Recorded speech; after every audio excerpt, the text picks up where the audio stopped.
How can you use C4D in emergencies or humanitarian crises when a fast response is needed and there's not much time for research or program design?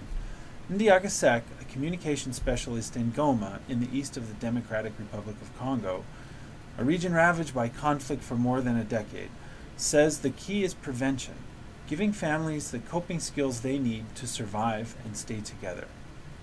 But even in a crisis with thousands of displaced people, it's still possible to work towards changing key family practices. Yeah, when it comes to emergencies, we have recurrent emergencies here.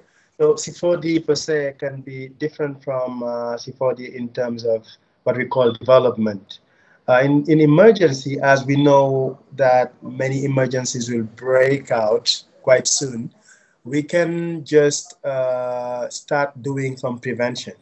And that's what we did, for example, in 2012, as emergency was looming, conflict was looming, many of our partners started, let's say, telling communities how to do to prevent from the family to scatter. Let me explain that. For example, while the family was getting displaced, many children were lost, for example.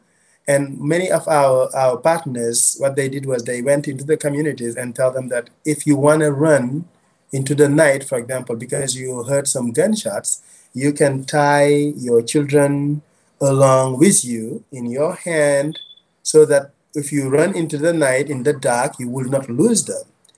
And such prevention helped a lot for communities not to lose many children. So we didn't have many unaccompanied children when they arrived in Goma, for instance. So to me, like when we have emergencies or when we are in emergencies, there is some part of prevention that you have to do. So there is some part of prevention that you have to tell, let's say, communities that these are the things that you have to do before the emergency breakout. The second thing that we need to know, we need to look at, is that we always have like very short-term objectives that we need to set when we are in emergencies. Because in times of, let's say, when everything is stable, you can have time setting your goals very far and having time to reach them. In terms of emergency, you suddenly have, as we had in Goma in 2012, 130,000 people just arriving in one site, and you need to teach them how to have all the key family practices, how to wash their hands, how to protect from malaria, etc., etc. So those, when you have to do them, you can't set very long goals. You have to set them quite short term so that you can double your efforts, double your energy, and try to give the key family practices quite quickly for people to know about it and to abide by them before very long, because they may move again.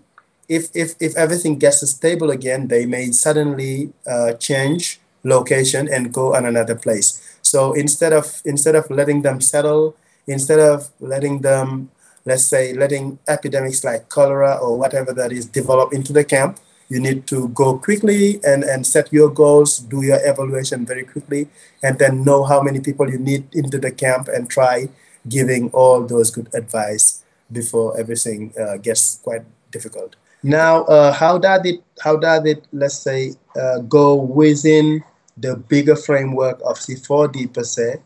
It is just like working more with the communities, because if people, let's say, get displaced, they get displaced with their teachers, they get displaced with some of their health workers, they displaced with many of their authorities per se.